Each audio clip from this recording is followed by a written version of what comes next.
I see Natalie's commitment to racial justice every single day because it's the way that she approaches whatever story that it is, that she is just really good about looking at everything through the equity lens. She just knows Chicago so very well, and I think that her ability to tell stories through that lens is just a natural aspect of who she is.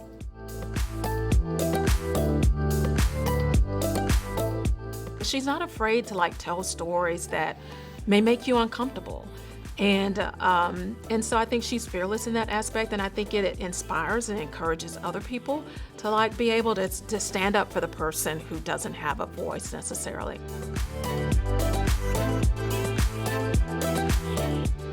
Because of Natalie, Chicago is better, particularly in regions and areas of Chicago that news media doesn't always cover and doesn't always hear or listen. And Natalie has made those areas, and I think that the issues in those communities relevant.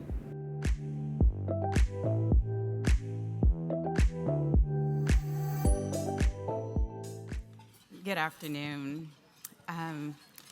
Thank you so much, Tracy, for those kind words. And because of her, because of you, I get to do the work that I do every day at WBEZ. And it's great that the media is being honored today, that we are seen as part of the solution. So kudos to Nakia as well, Chicago Public Media under BEZ, and sometimes it's a great time to be a journalist in those newsrooms. Thank you, YWCA, and thank you personally, Nicole Robinson, for your leadership in this city. Thank you to my husband who's in the audience. I'm lucky enough to have a partner who shares the same passion on racial justice issues. I also want to thank my parents. My origin story starts with them. My mother instilled a love of books in me and never restricted what I could read, even if I didn't fully understand the words of Toni Morrison at age 11. My father, who was here, Joe Moore, stand up.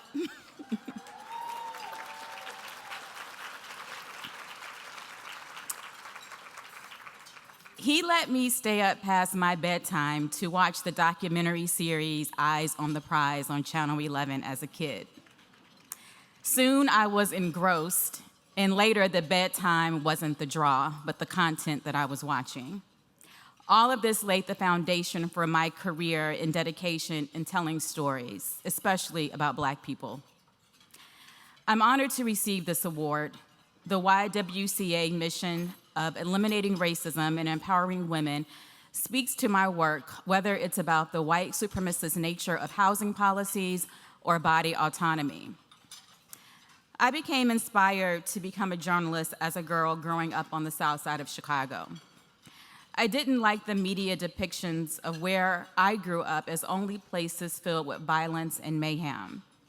But as a reporter, I back away from the binary depictions of good news versus bad news. The reporting I am lucky and free enough to do is rooted in policy, not identity. The system in which we live in is not happenstance.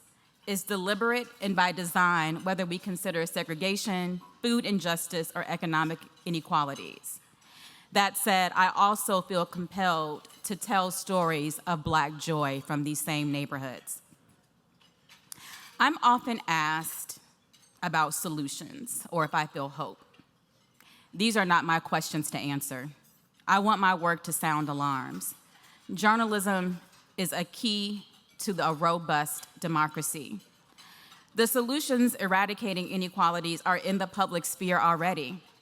It takes people and political will to make change. But journalism plays a key role in storytelling, documenting, hell-raising, accountability, and democracy. And in the spirit of keeping this short and sweet so you can get back to your dessert, thank you again, YWCA. I really appreciate this recognition.